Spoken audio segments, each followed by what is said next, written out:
Bonjour à tous, je suis ravie de vous retrouver aujourd'hui pour explorer un sujet d'une importance cruciale dans l'industrie pharmaceutique, la gestion de validation en période de perturbation.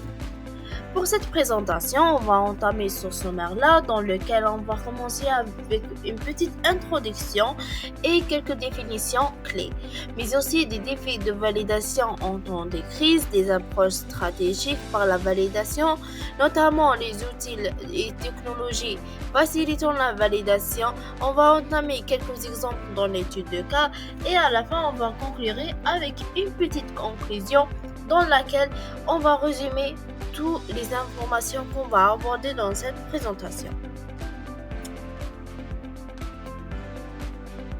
Au cours des dernières années, plusieurs crises majeures ont bouleversé le secteur pharmaceutique, mettant en lumière des défis complexes, mais aussi des opportunités pour innover et renforcer nos processus. Nous allons examiner trois types de crises principales. Nous avons les crises sanitaires, les crises économiques, mais il y en a aussi d'autres perturbations. Alors commençons par les crises sanitaires.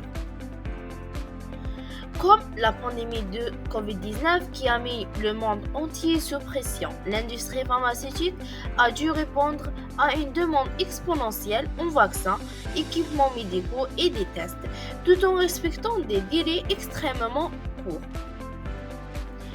Par exemple, les normes spécifiques comme le PDA Technical Report NO60 ont été établies pour garantir des validations rapides tout en mettant les exigences de qualité et de sécurité. Il y en a aussi des crises économiques qui sont caractérisées par des réductions des budgets et une pression croissante sur les coûts.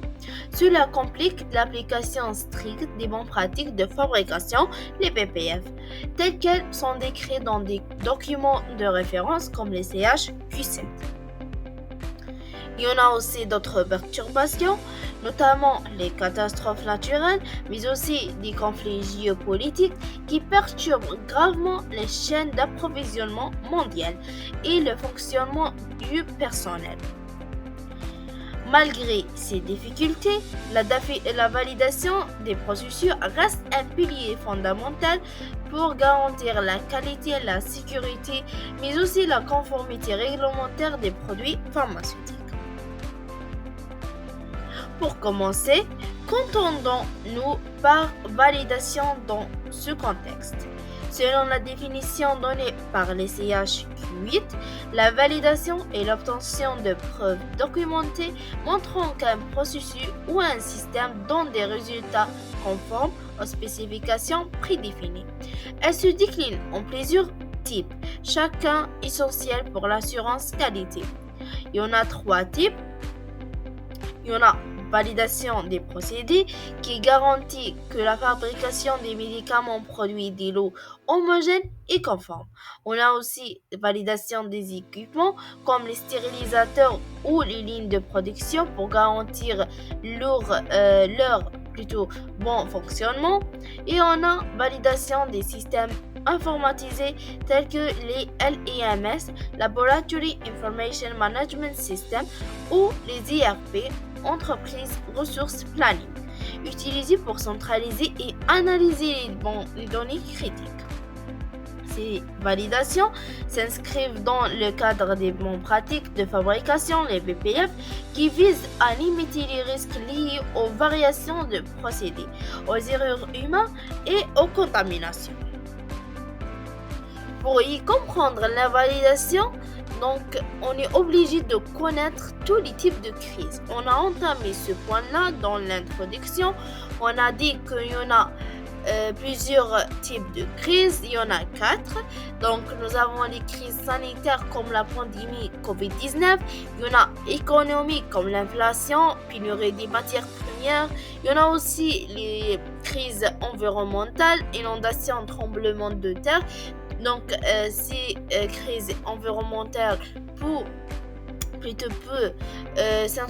s'introduire à n'importe quel moment. Et on a technologiques comme cyberattaques et les pannes. Passons maintenant aux quelques défis en temps de crise. Alors, en période de crise, les défis auxquels fait face l'industrie pharmaceutique sont nombreux. Il y en a des risques associés, mais aussi on a des perturbations opérationnelles. Donc, perturbations opérationnelles, on a les ruptures des chaînes d'approvisionnement. La pandémie de Covid-19, par exemple, a provoqué des pénuries mondiales de matières premières essentielles, comme les ingrédients actifs pour les médicaments. Il y en a aussi pénurie de personnel qualifié, les quarantaines, les restrictions les restrictions de déplacement ont aggravé ce problème et aussi les contraintes logistiques compliquant la distribution des médicaments ou l'accès aux sites de production. On a des risques plutôt associés. Nous avons le retard de la mise sur le marché de traitements critiques mettant en danger dans, la santé publique. Il y en a des rappels coûteux dommageables pour les réputations des entreprises, souvent liées à des validations insuffisantes ou accélérées. Pour illustrer ces défis, citons l'article Process Validation Challenge During the COVID-19 Pandemic, publié dans Pharmaceutical Technology en 2021, qui décrit comment les laboratoires ont dû improviser pour maintenir la conformité. On passe maintenant aux approches stratégiques. Face à ces défis, l'industrie a adopté des stratégies innovantes. Il y en a des méthodologies adaptatives et les retours d'expérience. Commençons par la méthodologie adaptative. Il y en a l'utilisation des validations conditionnelles permettant de s'appuyer sur des données préliminaires plutôt robustes avant de compléter les études nécessaires.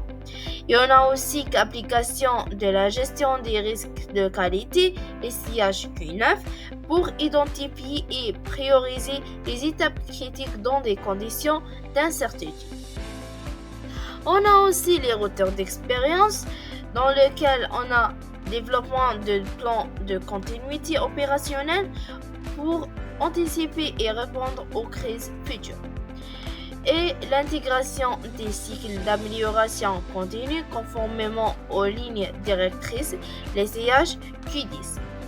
On a référé ici à l'ISP International Society for Pharmaceutical Engineering qui recommande ces approches dans son guide Risk-Based Approach to Validation. Maintenant, on va aborder les outils et technologies facilitant la validation en temps de perturbation.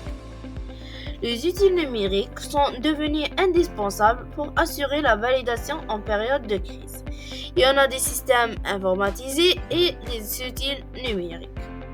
Commençons par les systèmes informatisés.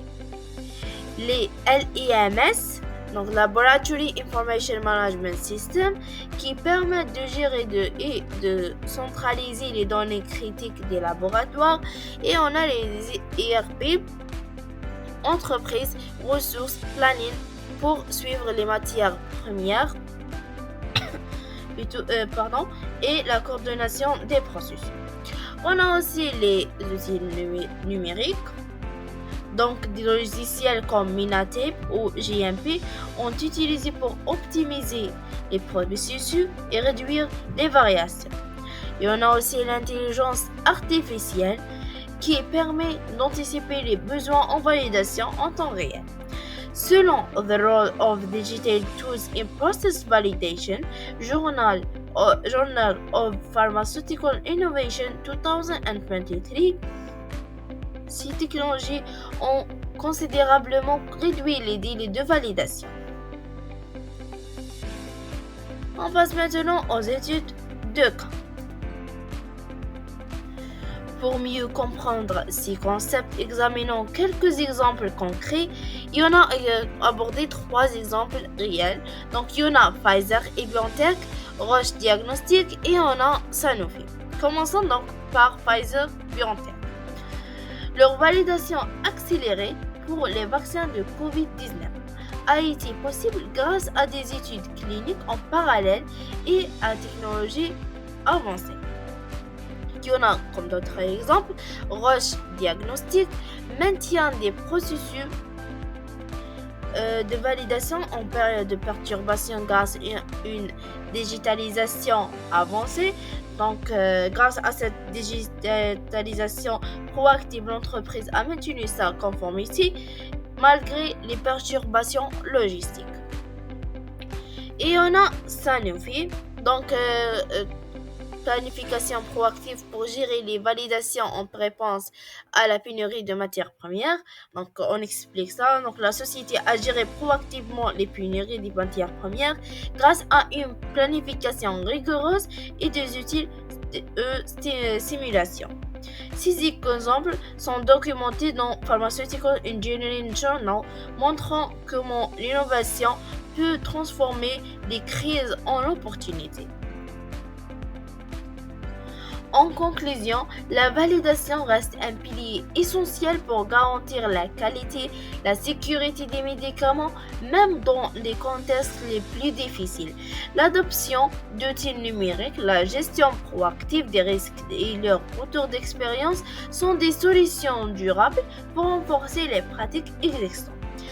Pour approfondir, je vous recommande de consulter des ressources clés comme les guides ICH, FDA et EMA, ou encore des ouvrages spécialisés comme Pharmaceutical Process Validation de Nash et Washington. Et merci pour votre attention.